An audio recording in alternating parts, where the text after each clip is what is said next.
The analysis and information coming in about the new Trump administration and what it's doing has been endless. There's no avoiding it. But one of the key points that we're going to look at today is diversity. It's been under attack.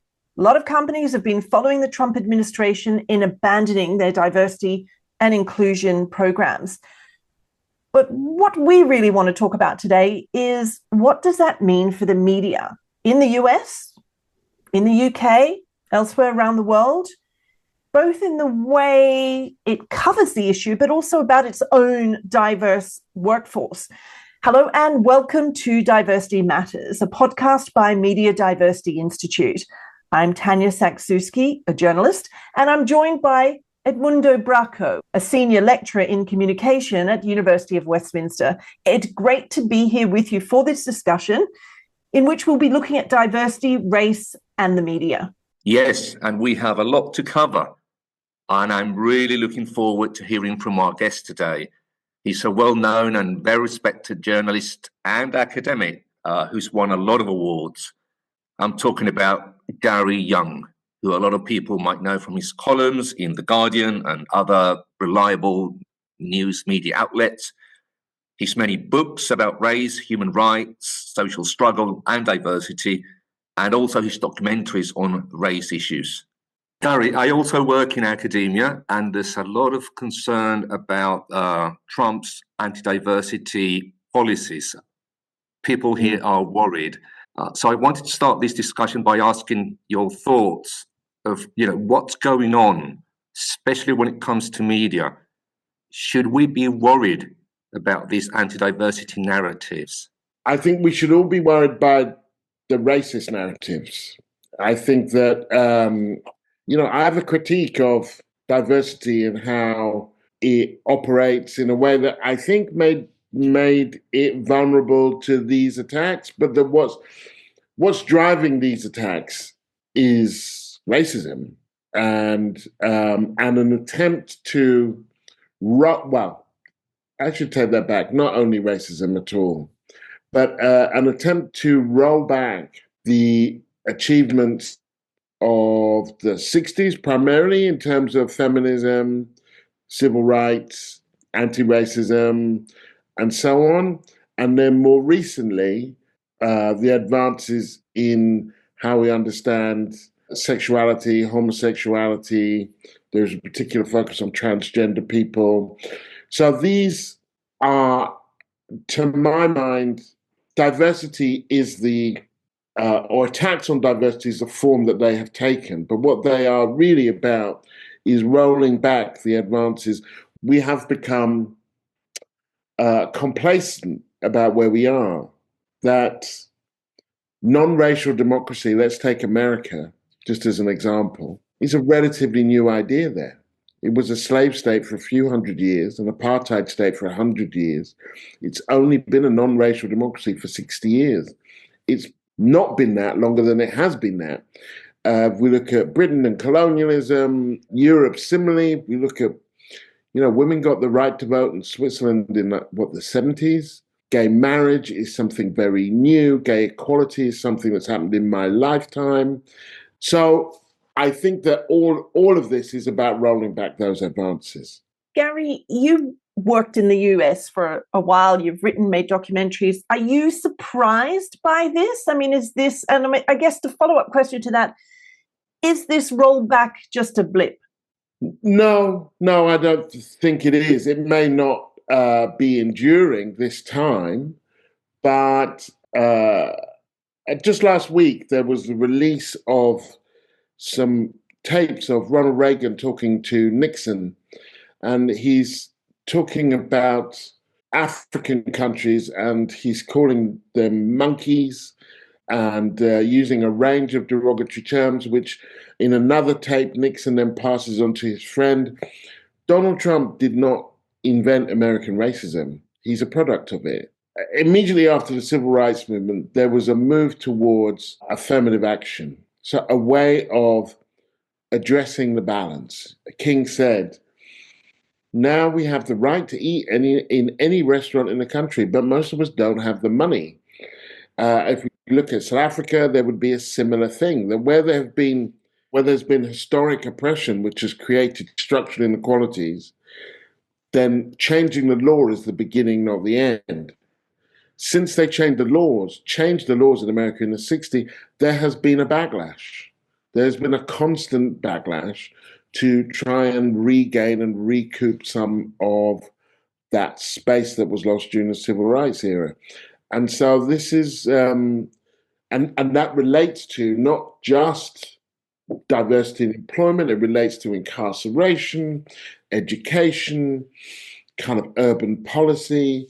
So this is not new. And it's part of an ebb and flow in America, which has the constant tension since 1776 of being a country that devotes itself philosophically to the notion of equality, and yet structurally an organization has devoted itself either to genocide or racism, among other things.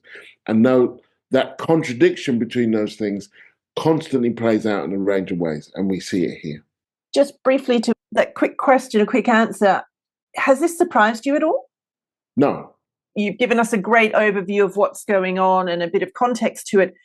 How does this affect the media? I saw that PBS has had to close its, diversity, equity, inclusion team or department because of Trump's executive order. Do you think that could be the start of a worrying trend in America and with the media or not?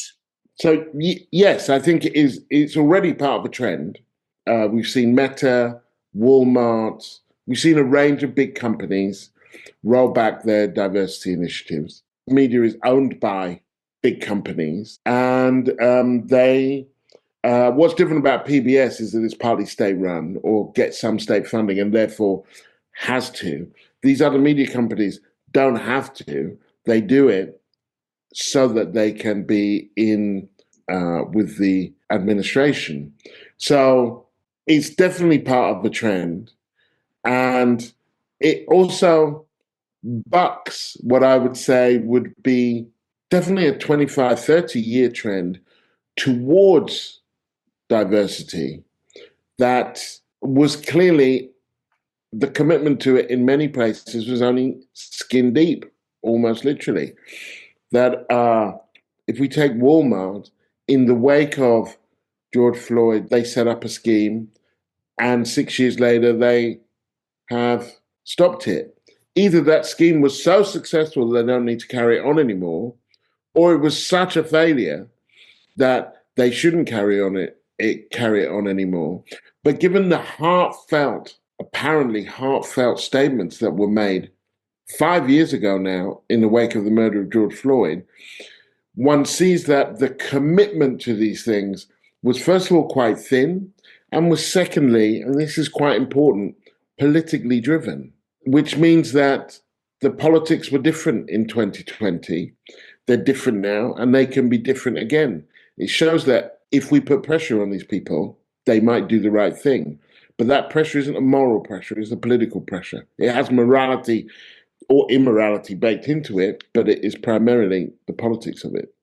I'm based in the UK, Gary, and I'm curious to hear your ideas and thoughts about whether the media here in the UK and in Europe as well might also abandon or scale back diversity and inclusion, especially in terms of racism, Islamophobia, and anti-immigration.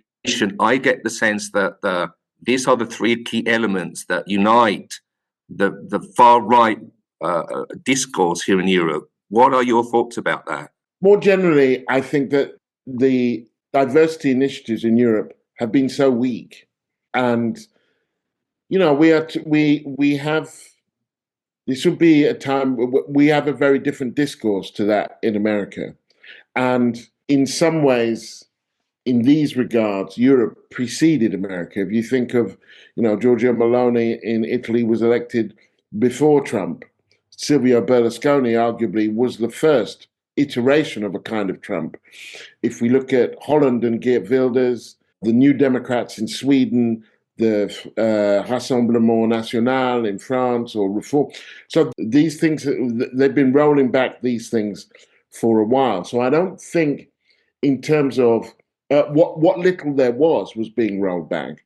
And they were able to do that because, unlike America, where I think approximately 25, 30, 35% of the country is not white, in Europe, we're talking about much smaller numbers. Britain being one of the most diverse countries, with about 18% of people not being white. France being roughly around the same, maybe a little bit more, maybe a little bit less. So Europe hadn't gone as far. But what you're certainly right about, Ed, is that the focus of these things is primarily migrants, Muslims, and non-white people. Those are the primary, and I would say, certainly in Britain, I don't know about elsewhere, the trans people is a very small group of people, but carrying very high symbolism. Do you see any case of a sort of exceptionalism in Europe that's a case of a country whose policies are fighting back this wave?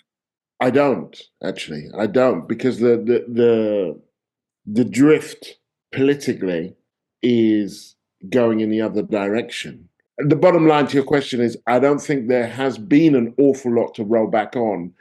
And that which there has been is certainly rhetorically so. I don't know that organizationally that is quite the same. And Gary, how do you see that impacting the media in the UK and Europe? Do you think it might follow what's going on in the US? Where do you think it's going at this point in time? I think in Europe, in terms of the media, I feel that there are some choices that have to be made in the media about how we're going to cover things and what kind of media we want. And Europe was really at the beginning of that conversation. It was a much earlier conversation here than it has been in America. I worked at the Washington Post as a fellowship student in 1996. At that time, you could have fit the black journalists at The Guardian, the most liberal of British newspapers, in a phone box. Whereas at the Washington Post, there was a chapter of the National Association of Black Journalists. There were more black journalists than I could ever meet. They were organized and so on. So we're in quite different places in terms of employment, and to a large degree, we still are. In terms of coverage, the media has to make a decision about whether it's going to go along with this new normal or whether it's going to call it out. And to a large extent, what I've seen is the media go along with it. That's what I've seen to a large extent. The kind of the anti-immigration policies and so on. It's been like, well, this is where we are. This is the politics. This is what people are saying. And no, that when I studied journalism, there was we were taught all these aphorisms, and one was, when a dog bites a man, that's not a story, because we're used to that. But when a man bites a dog, well, that's a story. But sooner or later, I've come to think over my career as a journalist, you have to ask yourself, well, who owns these dogs? And why do these same people keep being bitten? And why have we become used to this as being normal? Why have we become used to the fact that our governments say, well, if they're in the Mediterranean, that's their choice, let them drown. The normalization of like, well, should we in Britain send refugees to Rwanda? Legitimate asylum seekers. Should we send them half the way across the world or not? This would have been an unthinkable question. And when the media covers it like it's a normal question, that becomes a real problem. And so the media has a very important role in terms of not normalizing these matters. And there's quite a good example from Britain, actually, which is the Windrush scandal. That because of the rise of what was then UKIP, the United Kingdom Independence Party, which would be our far-right party, because of their rise, the Conservatives brought in a hostile immigration policy to make life in Britain so awful for immigrants that they would just want to leave or they wouldn't want to come. As a result of that policy, and that they were warned about this beforehand, large numbers of elderly Caribbean citizens were threatened with deportation. Some of them were actually deported. Some of them were pauperized. They were denied healthcare. They were kicked out of their house. They were denied welfare and so on. On anybody's note, this would have been a scandal. When The Guardian broke the story, there had been lots of reports in the black press. When The Guardian broke the story, other papers didn't follow it up. There was this sense that, well, older Caribbean people, they're the men, the government is the dog. They're the people that keep getting bitten. It took 6 months of these stories of British citizens being denied cancer treatment, being threatened with deportation, being deported, before it became a scandal. That itself is a scandal that speaks to the challenges that we have in the media and diverse voices. Just to follow up on that point, what is the solution? What kind of coverage would you like to see the media embrace, or what kind of questions does the media need to kind of think about and ask itself to avoid what you've just talked about? Well, I think the media would need to have a kind of holistic, meaningful approach to what a country's needs are and why this immigration is taking place, and what, first of all, I may have got this slightly wrong, but we're in the zone here. I think in Britain, people think there are 4 times as many immigrants as there are, and twice as many Muslims as there are, that the information is poor, that in France, the understanding of how many Muslims and immigrants there are is even more inflated. And this is true across Europe. So to some extent, we don't even know what we're talking about. In Ireland, one of the far-right parties had this slogan that Ireland is full. Ireland has less people in it now than it did at the time of the Great Famine. It's one of the few Western countries where the population has actually decreased in the last 150 years. It's just not true. So the media has a role of information. The media has a role in terms of not giving refugees or asylum seekers or immigrants a voice, because they already have a voice, but platforming that voice. You can't just be talking about people all the time and not allowing them to talk for themselves, but then also framing this in some kind of meaningful way. They don't have to agree with me and my views on this, but it's ridiculous to talk about anti-immigration legislation and anti-immigration kind of rhetoric without looking at the fact that it's an aging population, that, some of these conversations would take place at a time when there was a labor shortage. And they would say, well, they're coming here to take our jobs. It was like, well, somebody bloody should. So the media is reporting these things as though they are somehow peripheral to other discussions, and it's not. And they are reporting them as though they therefore act in a silo. And then they report them in ways that are woefully inconsistent. Report on people coming from the Ukraine seeking help.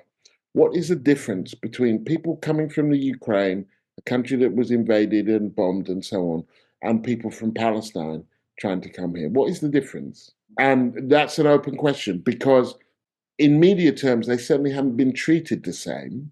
And of course, they're not coming from the same place, but they are leaving by and large for the same reason. And yet, if we look at the coverage of those two things, we'll see stark differences. So there needs to be consistency too. I'd like to know your thoughts, Gary. What can we do as a civil society, going beyond, following government policies to a more sort of organic discussion to counter this surge of racist, Islamophobic and anti-immigrant and anti-diversity narratives? As civil society, we have to organise across the broadest possible platform, which at this stage I think is defending democracy. Fascism is a mainstream ideology in Europe, and if we look beyond to America, we have serious problems. I also think, though, and this this in a way comes right the way back to the beginning, that we have to think about what we want when we talk about diversity. That diversity is, and this is why I started by saying, well, they say it's about diversity, but it really, in a range of ways, it really isn't. I remember interviewing Angela Davis, the African-American academic and activist, and she said, if diversity is about greater equality and anti-racism and against discrimination, then great. But increasingly, it is the difference that brings no difference and the change that makes no change. That if you just change the color of the people who have their hands on the system, but you don't change the system, then actually what you do is create a level of cynicism, which is unhelpful. And so the purpose of diversity isn't to look different and stay the same. It's not to have photo opportunities, but equal opportunities. And that requires, and that also then comes back to journalism and the way that the media and journalism, and this happened to me, but it happens to many, will all too frequently change its front of house staff. If you look at, I became a columnist in the wake of the Macpherson report. Now, that's great. And columnist, you get your picture in the paper so everyone can see. But what about the editors, the photo editors, the people who decide the schedule, the people who decide the news? In the BBC, if you look at the television, its television news is significantly more diverse than its radio news. And that's because they think that people can't see the radio, so it doesn't matter. Well, of course it matters. So we do have to think carefully and meaningfully about what we mean and want from this thing.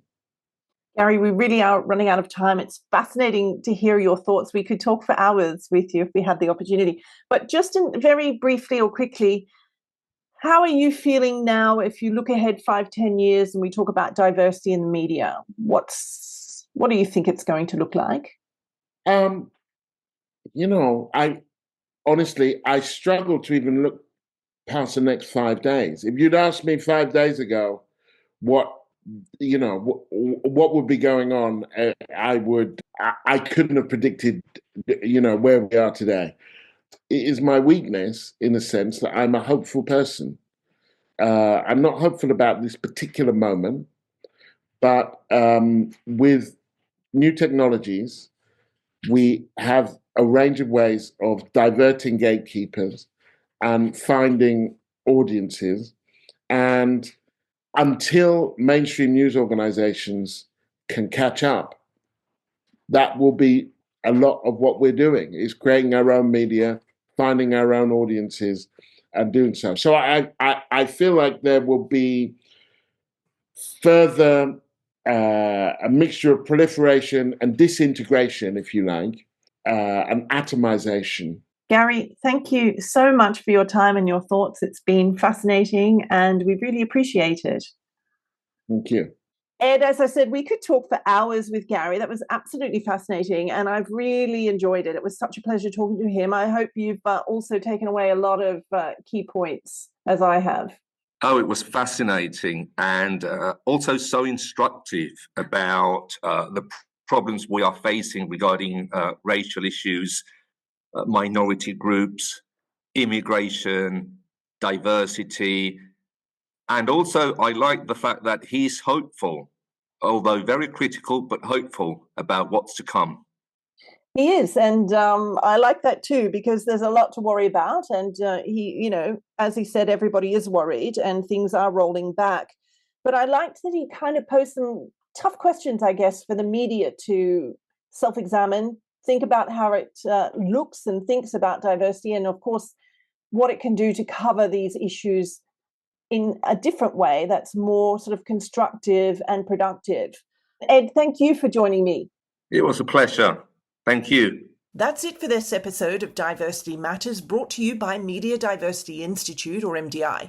A huge thank you to Gary Younge for his insights on the power structures shaping our media and the role of diversity in storytelling. If today's discussion resonated with you, do be sure to check out the upcoming Media Diversity Institute session at the International Journalism Festival, where we'll continue the conversation on the future of diverse voices in journalism. The session's called Oppressed: Can Diversity Survive? You can find all the details at journalismfestival.com. Thank you for joining us. I look forward to your company again. Take care.